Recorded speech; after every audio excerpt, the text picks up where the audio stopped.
jammer Ronaldo bro, maar soos aan die een kant, wat doen hy? Ons kan 'n paar klips hierso sit waar hy tantrums gooi, hy skop mense, hy skree op die Hy refs, daai een ou elmboog, Ja. hy kry rooi kaarte. Hierdie ou tree glad nie soos 'n goeie sportmanskap persoon op nie. Op 'n stadium dink ek het dit vir hom als oor legacy gegaan. Ek dink het vir hom natuurlik soos oor die algemeen oor statistiek gegaan nie. Hy het nie veel omgegee oor nommers ensovoorts nie. Hy wou net die undisputed GOAT gewees het. Hy kom nou op 'n punt in sy loopbaan waar hy die naaste persoon ooit was om 1000 doele aan te teken in 'n professionele loopbaan.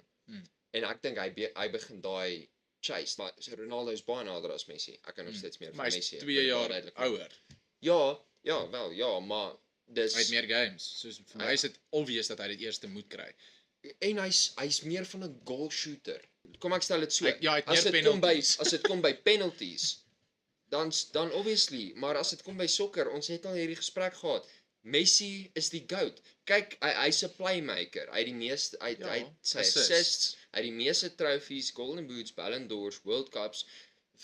Herinner my gou wie het nie 'n World Cup nie.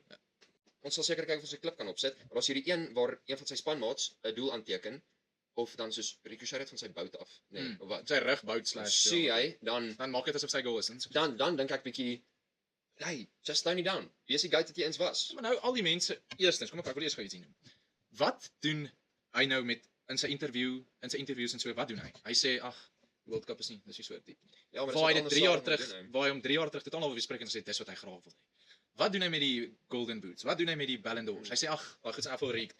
Dan sê ek soos, ou, mens doen nie dit nie. Mens doen nie dit nie. Ja, Nie dit waarvoor jy nog altyd gewerk het en nou maar dit nou nie in die rigting gegaan het nie. Ek sê, Golden Boots en daai goed maak jou in afval nie die greatest player of all Ja, ek time. dink ook jy dit doen nie. Dit doen nie. Ek dink persoonlikheid op die veld, hoe jy is, hoe jy Wat jou skoor, spanmaats van jou sê. wat jou span is vir jou, hoe hulle jou volg, Ja. jou spanmaats. Daai is die belangrike Kom goed ek op sê, die einde ek van die dink dag ook. ek